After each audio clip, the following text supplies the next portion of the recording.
साथियों नमस्कार। साथियों, आज एक खबर सामने आई है जिसमें पता चला कि इजराइल ने पाकिस्तान पर अटैक कर दिया था और ये अटैक की खबर पाकिस्तान ने आज 11 दिन बाद दुनिया के सामने उजागर करी है और ये बात स्वीकारी है कि हाँ, इजराइल के एक ड्रोन ने आकर के हमारे शिप को ही उड़ा दिया था। ये घटना 17 सितंबर की है। 17 सितंबर वही तारीख है जिस दिन सऊदी और पाकिस्तान का डिफेंस पैक्ट हो रहा था और उसी दिन इजराइल के एक ड्रोन ने पाकिस्तान के शिप को उड़ा दिया था। इस तरह की घटना लंबे समय तक छुपाई गई। क्यों छुपाई गई अभी बताऊंगा। किस तरह से नए समीकरण बनेंगे और किस तरह से पाकिस्तान एक बिकाऊ, गिरा हुआ और एक जलील देश है, वो आपको आज पता चलेगा। तो पहले घटना का जिक्र करते हैं कि घटना हुई क्या है, किस तरह से अटैक किया गया है। हुआ यह है कि इजराइल ने साफ साफ कह रखा है, चाहे इजराइल का कोई भी दुश्मन हो और दुनिया के किसी भी कोने में छुपा हो, इजराइल उसे छोड़ेगा नहीं। अभी इजराइल हमास, हिजबुल्ला और हूती के पीछे पड़ा हुआ है, जिन जिन ने इजराइल को नुकसान पहुंचाया है। चाहे उनको कतर में जाके मारना पड़े, लेबनान में जाके मारना पड़े, कहीं भी मारना पड़े, इजराइल मार रहा है। ऐसी स्थिति में इजराइल को एक इंटेलिजेंस मिला कि पाकिस्तान का एक शिप आ रहा है, एलपीजी टैंकर आ रहा है। वो टैंकर यमन की तरफ आ रहा है। यमन के एक पोर्ट पर वो रुका हुआ था। वहां पर खबर थी कि इस शिप में कुछ हमास के लोग भी हैं। इजराइल ने ड्रोन अटैक किया, उस शिप पर अटैक हुआ, कुछ लोग मारे भी गए और बाकी जितने भी पाकिस्तानी उस पर सवार थे, कुछ पाकिस्तानी से, 2 श्रीलंका के लोग थे, एक नेपाली था, वो सब शिप छोड़ करके भागे। और वहां पर जो हूती रेबल्स हैं, यमन में हूती पाए जाते हैं, जैसे फिलिस्तीन में हमास पाया जाता है ग्रुप, लेबनान में हिजबुल्ला पाया जाता है, ऐसे यमन में हूती हैं। इनको ईरान सपोर्ट करता है और हूती भी एक तरीके से इजराइल के दुश्मन हैं। तो हूतियों ने क्या किया, इन पाकिस्तानी और इन सब लोगों को बंदी बना लिया। अब उन बंदियों को आज छोड़ा गया। आज जब छोड़ा गया तो पाकिस्तान ने वाहवाही करते हुए दुनिया के सामने बताया कि हाँ, 17 तारीख को घटना हुई थी और ऐसे ऐसे इजराइल ने हमारे टैंकर पर अटैक कर दिया था, तब हमारे कुछ लोगों को बंदी बना लिया गया था, अब हमने उनको छुड़वा लिया है। अरे बेशरम, तुमने क्या छुड़वा लिया? तुम इतने जलील हो कि तुम आज 11 दिन बाद बता रहे हो। 11 दिन तक तुम इस बात को इसलिए छुपाए रखे क्योंकि तुम्हारे देश के नेता लोग अमेरिका में जाकर के तलवे चाट रहे थे और भीख मांग रहे थे। तुम्हें यह डर था कि ये बात अगर पहले बता देंगे तो कहीं अमेरिका नाराज ना हो जाए, कहीं ऐसा ना हो कि इजराइल को बचाने के चक्कर में अमेरिका तुमको भीख ना दे, कहीं ऐसा ना हो कि अमेरिका अपने तलवे चाटने ना दे। इसे तुमने कहा कि पहले तलवे चाट करके वापस आ जाओ, उसके बाद इस चीज़ को उजागर करेंगे। जब ये तलवे चाट करके वापस आ गए, कौन? ये लोग देखिए, ये हैं, ये दोनों गए थे। ये शाहबाज शरीफ है और ये आसिम मुनीर है, तलवे चाटने गए थे। जब पाकिस्तान का सौदा कर लिया, तलवे चाट लिए, ट्रंप ने जब 2 रोटी के टुकड़े इनके सामने डाल दिए और इन्होंने खा लिए, उसके बाद पाकिस्तान के होम मिनिस्टर मोहसिन नकवी ने इस बात को उजागर किया है। इस तरह का एक जलील देश है पाकिस्तान। इसमें पाकिस्तान के लगभग 24 लोग बताए जा रहे हैं, 24 पाकिस्तानी, 2 श्रीलंका के और एक नेपाली, टोटल 27 लोग बंदी बनाए गए थे हूतियों के द्वारा। अच्छा, ये टैंकर किस जगह पर खड़ा हुआ था, किस जगह पर अटैक हुआ है, वो भी मैं आपको बता देता हूं। ये टैंकर यमन के एक पोर्ट पर खड़ा हुआ था, रास ईसा मेराइन टर्मिनल पोर्ट। अब इसको क्या प्रोनाउंस करते हैं वहां की लैंग्वेज में पता नहीं, लेकिन पोर्ट यही है जो मैं आपको नक्शे में बता रहा हूँ, रेड सी में। यहाँ पर ही अटैक हुआ है और हूती लोग यहाँ यमन में पाए जाते हैं। यमन में गृह युद्ध चल रहा है, आपको पता है, शिया वर्सेस सुन्नी का। कुछ ग्रुप शिया को सपोर्ट कर रहे हैं, कुछ सुन्नी को कर रहे हैं, कुछ सऊदी को, कुछ को सऊदी मदद पहुंचा रहा है, कुछ को ईरान मदद पहुंचा रहा है और सब के सब इजराइल के दुश्मन हैं। तो ये एक घटना थी। अब सवाल ये सामने आता है कि पाकिस्तान और सऊदी ने जो डिफेंस पैक्ट किया है, ये पैक्ट उस दिन साइन हो गया था, उसके बाद ही हमला हुआ है। तो ऐसी स्थिति में क्या सऊदी पाकिस्तान को सपोर्ट देगा, या इससे यह भी सामने आता है कि जो पाकिस्तान 17 तारीख को ये मार खा के बैठा हुआ है, ये मार उसने 11 दिन बाद दुनिया के सामने उजागर करी है, ये पाकिस्तान क्या रक्षा करेगा सऊदी की? ऐसी स्थिति में इजराइल ने भी टेम्परेचर नाप लिया। इजराइल ने भी सऊदी को संदेश दे दिया कि जिसकी तुम सपोर्ट में खड़े हुए हो, जिसकी सुरक्षा लेना चाह रहे हो, वो खुद की सुरक्षा नहीं कर पा रहा, क्योंकि इजराइल के तो सभी दुश्मन हैं। तो इजराइल का सीधा सीधा संदेश ये है कि भाई, सऊदी पाकिस्तान का पैक्ट हो जाए, चाहे सभी देशों का पैक्ट हो जाए, चाहे अमेरिका कितना ही मना करे, अगर इजराइल को हमास ठोकना है तो ठोकना है। सीधा सा सिद्धांत है। इस तरह की अप्रोच भारत को भी अपनानी चाहिए कि पाकिस्तान को ठोकना था तो फिर ऐसा ठोकते कि पाकिस्तान बोल नहीं पाता। आज पाकिस्तान जो झूठा नैरेटिव चला पा रहा है, कोई 6-0 का इशारा कर रहा है, कोई किसी तरह के इशारे कर रहा है, वो कहता है कि 7 जेट भारत के गिरा दिए, वो किसी तरह की एनिमेशन बना करके पाकिस्तान में चला रहे हैं, AI वीडियोस चला रहे हैं कि देखो हमने भारत को हरा दिया, अपने आसिम मुनीर को फील्ड मार्शल बना रहे हैं, बाकी एयरफोर्स वालों को नवाज रहे हैं, और हम सब देखे जा रहे हैं या खंडन करे जा रहे हैं। हमें भी उनके एयर बेसिस इस कदर उड़ाने चाहिए थे कि वहाँ की जनता को पता चलता कि हाँ सब कुछ राख हो चुका है। ये भारत की गलती रही है। इसलिए इस बार जब भारत पाकिस्तान हो, जो कि होगा ऑपरेशन सिंदूर पार्ट 2, इस बार ऐसी मार मारो कि ये उसको झुठला ना पाए। वो तो इनका बस नहीं चलता पाकिस्तानियों का, वरना एशिया कप में जिस तरह से हार रहे हैं ना, ये इसे भी बता दे कि हम जीत गए थे, ये तो लाइव हो जाता है तो बता नहीं पाते हैं। इस तरह की ये पूरे के पूरे देश वाले हैं और बिल्कुल जलील देश है। अपने देश की सोचिए सौदा करने में लगा हुआ है, इस लेवल पर सौदा कर रहा है कि इनके टैंकर को इजराइल ठोक दे रहा है और ये बता तक नहीं पा रहे क्यों, इस ट्रम्प से भीख चाहिए। ये इनका स्टेटस है। ठीक है साहब। अच्छा, कुछ लोग यमन नहीं समझ पा रहे होंगे कि अगर यमन कहां पर है, तो उनको मैं बता दूं, यमन आपका यहां पर सऊदी के नीचे एक देश है। पाकिस्तान का टैंकर इस तरह से जा रहा था। ठीक है जी, अब आगे बढ़ते हैं। एक खबर सामने और आई है कि जो ये ट्रंप का करीबी है लुटनिक, इसने एक ऐसा बयान दिया एक इंटरव्यू में जिसमें ये भारत को धमकाने का प्रयास कर रहा है। और इसका कहना यह है कि भारत को, ब्राजील को और स्विट्जरलैंड जैसे देशों को ठीक करने की जरूरत है, ये ठीक से नहीं चल रहे हैं। ये ठीक का मतलब ये नहीं कि हमारी अर्थव्यवस्था सुधारना चाहती हैं, ये ठीक का मतलब है हम कहते हैं ना कि ऐसा है तो ये ठीक कर देंगे। ये धमकी है कि ये इंडिया, ब्राजील जैसे देश यूएस की बात मान क्यों नहीं रहे हैं। इस तरह की भाषा का उपयोग कर रहा है लुटनिक, जो कि यूएस का कॉमर्स सेक्रेटरी है, ट्रंप का करीबी है। इसने एक इंटरव्यू में लिटरली यही बात करी है और कहा है US needs to fix India.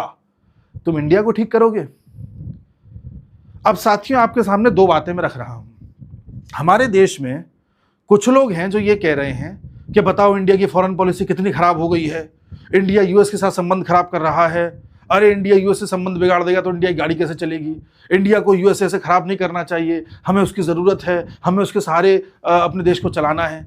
और दूसरे लोग ये कह रहे हैं कि ऐसा ही यूएस अब तेरा बहुत हो गया, हम अब अपने आप को इतना आत्मनिर्भर कर लेंगे कि तेरी ज़रूरत ना पड़े, तेरी दादागिरी बहुत हो गई। ये दो अप्रोचेज हैं। आज यूएस का लुटने किस तरह की भाषा उपयोग कर रहा है, तो इसलिए क्योंकि इसे पता है कि इंडिया को आज भी कुछ चीज़ों के लिए दूसरे देशों पर निर्भर होना पड़ता है। आज ये बातें इसलिए कर पा रहा है क्योंकि इसे पता है कि हमारे यहाँ सॉफ्टवेयर, एआई तथा अन्य टेक्निकल चीज़ें आज भी अमेरिका की यूज़ हो रही हैं। इसे पता है कि आज भी अमेरिका के यहाँ हम सबसे ज़्यादा अपना एक्सपोर्ट करते हैं, इसलिए ये इतना कर पा रहा है। जबकि हमें अपनी ताकत पता होनी चाहिए कि दुनिया की सबसे ज़्यादा आबादी वाले देश हैं, हमें किसी मार्केट की ज़रूरत नहीं है, हम खुद बना सकते हैं और खुद ही उपयोग करके उसको कंज्यूम कर सकते हैं और अपनी इकोनॉमी को बूस्ट कर सकते हैं चाइना की तरह। हमें बस आत्मनिर्भर बनने की आवश्यकता है, हमें अपने देश में चीज़ें बनाने की आवश्यकता है। 150 करोड़ हैं, हम खुद ही बना के खुद ही कंज्यूम कर लेंगे, ज़रूरत ही नहीं पड़ेगी किसी की।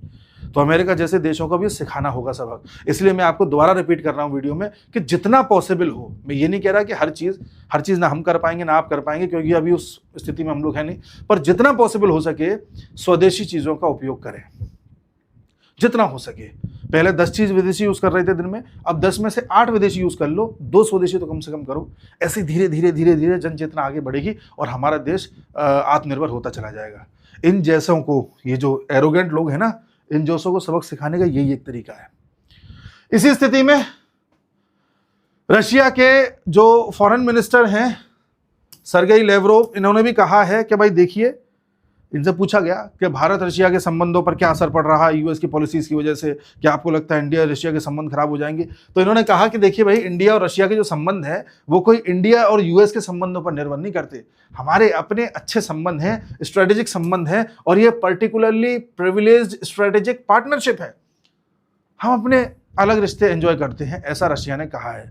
वहीं यूएस की तरफ से एक बयान और भी आया है कि इंडिया को ब्रिक्स में अब ज़्यादा इन्वॉल्व नहीं होना चाहिए, इंडिया को ब्रिक्स में इतनी ज़्यादा एग्रेशन नहीं दिखाना चाहिए, इतना आगे बढ़ चढ़ के हिस्सा नहीं लेना चाहिए। यानी यूएस नहीं चाहता कि ब्रिक्स मजबूत बने। यूएस जानता है कि अगर ब्रिक्स ज़्यादा मजबूत हो गया तो यही ब्रिक्स है जो अपनी लोकल करेंसीज के जरिए, ब्रिक्स अपनी करेंसी लेकर के आएगा इसके चांसेस कम है, लेकिन अपनी लोकल करेंसी में जैसे नोस्त्रो और वोस्त्रो अकाउंट खोल करके रशिया इंडिया आपस में ट्रेड कर रहे हैं, या इंडिया अपने अड़ोसी पड़ोसियों के साथ कर रहा है, चाइना अपने अड़ोसी पड़ोसियों के साथ कर रहा है। अगर हम ये बड़े देश आपस में लोकल करेंसी में ही ट्रेड करने लगे तो यूएस का डॉलर अपने आप कमजोर हो जाएगा। उसी प्रकार से ब्रिक्स के अगर इंस्टीट्यूशंस बनने लगे तो ये यूएन के जितने भी ऑर्गन्स हैं इन्हें कोई नहीं पूछेगा। तो यूएस को ब्रिक्स का वो खतरा लगता है, इसलिए वो बार बार धमकाने का प्रयास कर रहा है। यूएस जो ये सहारा ले रहा है कि इंडिया रशिया से तेल ले रहा है इसलिए हम इंडिया को धमका रहे हैं, ऐसा कुछ नहीं है। यूएस अब ये जानता है कि ये ब्रिक्स अब आगे ही बढ़ना है। दूसरा, यूएस ये भी जानता है कि ट्रम्प जिस तरह से, यूएस से मेरा मतलब है ट्रम्प को छोड़ करके बाकी लोग, उन्हें ये भी पता है कि ट्रम्प जिस तरह की पॉलिसी अपना रहे हैं उससे अंत में जाकर के इंडिया, चाइना, रशिया को ही फायदा होगा और यूएस को नुकसान ही होगा। इसीलिए उनके इधर उधर के लोग भी इस तरह के बयान देते रहते हैं। बाकी ट्रंप का तो सिर्फ और सिर्फ अपना निजी स्वार्थ है। उन्हें उनको नोबेल पीस पुरस्कार चाहिए, उनको अपनी फैमिली को आगे सेट करना है और उनको ये दिखाना है दुनिया को कि मुझसे महान कोई था नहीं और मुझसे बड़ा कोई जो है मैं जिससे जो कह देता हूँ वो हो जाता है। उनका बस इतना ही एक स्वार्थ है। तो ये सारी बातें आज सामने आई हैं निकल करके। दुनिया में जो अभी समीकरण बन रहा है वो कुछ इस प्रकार का है कि आने वाले समय में आप देखोगे 2-3 देश, एक इजराइल, एक ईरान, एक पाकिस्तान, ये चर्चा में रहेंगे।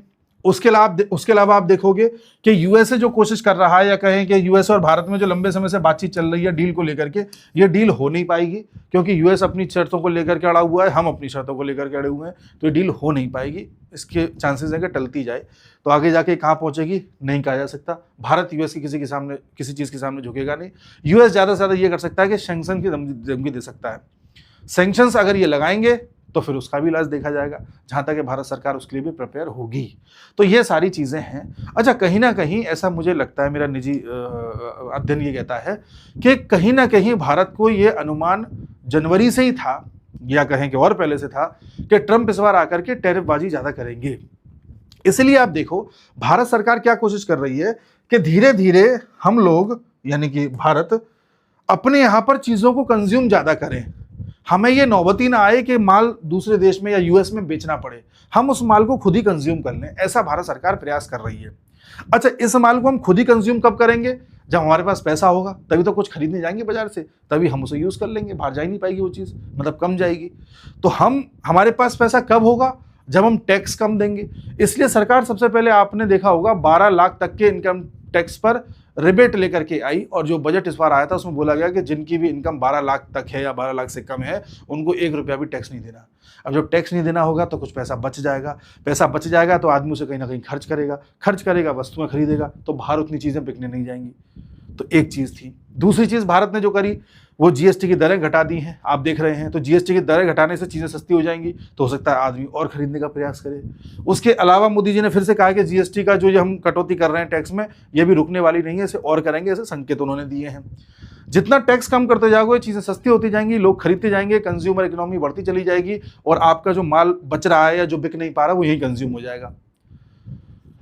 एक और घटना हुई है जो इस बात को संकेत देती है कि हम अपने यहाँ पर कंजम्पशन ज़्यादा बढ़ाना चाहते हैं, वो ये है कि जितने भी रेलवे के कर्मचारी हैं, खबर आई थी, उनको लगभग 78 डेज का, 78 दिनों का बोनस दिया जाएगा दिवाली पर।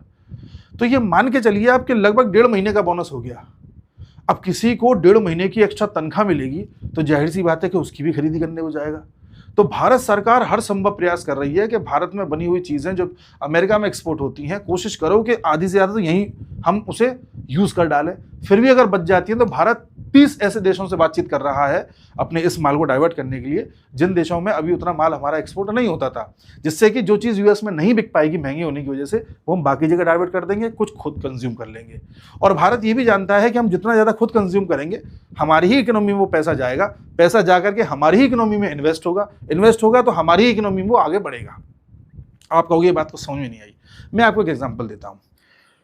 जैसे मान लीजिए मेरी तनख्वाह है, मान लीजिए 10,000 रुपये महीने, और मेरा बैंक में कोई अकाउंट नहीं है। ये 2014 से पहले की बात बता रहा हूँ। तो 10,000 रुपये लेकर के मैं क्या करूँगा, अपने घर में रख लूँगा कैश, और फिर उसी का इस्तेमाल कर लूँगा। कभी कुछ खरीदना है तो जा करके पैसे दे दिए, ले आया। फिर सरकार जब जनधन अकाउंट लेकर के आई थी तो लोगों से कहा कि आपको 1 रुपया रखने की जरूरत नहीं है, हम 0 उस पर आपका अकाउंट खोल रहे हैं। लोगों ने कहा ठीक है खुलवा लेते हैं। 40 करोड़ अकाउंट खुल गए। अब अगर मेरा अकाउंट जनधन खुल गया है तो मैं क्या सोचूंगा कि 10,000 रुपये घर पे पड़े हैं, तो इससे अच्छा ये कि 10,000 रुपये बैंक में डाल देता हूँ। अब जब मैं 10,000 रुपये बैंक में डाल दूंगा, या मान लो 8,000 रुपये बैंक में डाल दूंगा, या 5,000 रुपये बैंक में डाल दूंगा, तो बैंक में मैंने भी पैसे डाले, किसी और ने भी डाले, किसी और ने भी डाले, किसी और ने भी डाले, तो बैंक के पास एक धनराशि आ जाएगी।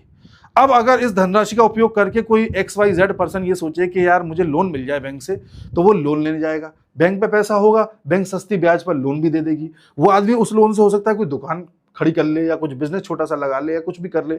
अब जब वो कुछ एक छोटी सी दुकान, ठेला, फूड कॉर्नर कुछ भी लगाएगा, तो उस पर 1-2 आदमी को रोजगार देगा। जब रोजगार देगा, काम चलेगा, पैसा आएगा, उस पैसे को बैंक में रखेगा। इस तरह से क्या होता है कि जो मैं पैसा घर में रख के बैठा हुआ था, वो पैसा जब मैं बैंक में डाल दूंगा, या मेरे जैसे बहुत सारे लोग बैंक में डाल देंगे, बैंक उस पैसे को ब्याज पे दे देगी, ब्याज पे गया हुआ पैसे से लोग अपने बिजनेस खड़े करेंगे, बिजनेस से नौकरियां पैदा होंगी, नौकरी से और पैसा लोगों के पास आएगा, वो फिर से बैंक में जाएगा। इस तरह से 10,000 10,000 10,000 सबके ये मल्टीप्लाई होते चले जाएंगे। इसे बोलते हैं मनी मल्टीप्लायर। तो जिस देश में ये पैसा जितना आगे बढ़ता चला जाएगा इस तरह से, वो देश उतना ही प्रोग्रेस करता है। तो इसे कहते हैं कंजम्पशन करना। लोगों के पास पैसा होना चाहिए खर्च करने के लिए। अब वो चाहे पैसा काम करके आए, चाहे बैंक से लोन लेना पड़े, चाहे कैसे भी आए, पैसा आगे बढ़ता रहेगा, लोगों के पास पैसा होगा तो इकोनॉमी ग्रो करती रहेगी। इसलिए ये सब प्रयास किए जा रहे हैं। इसलिए ये भी कहा जा रहा है कि प्रोडक्शन बढ़ाओ, आत्मनिर्भर बनो, आत्मनिर्भर बनो। और इसीलिए ये डाइवर्जेंस हो रहे हैं, और इसीलिए टैक्स की कटौती हो रही है कि टैक्स की कटौती करने से अगर नुकसान भी कुछ होगा तो वो कंजम्पशन इकोनॉमी से भरपाई हो जाएगी।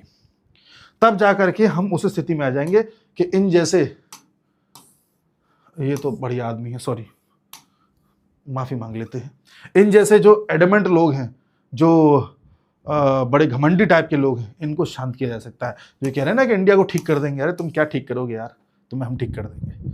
तो ये सारी बातें हैं, आगे देखते हैं क्या क्या होता है। मिलते हैं अगले वीडियो में, तब तक के लिए नमस्कार।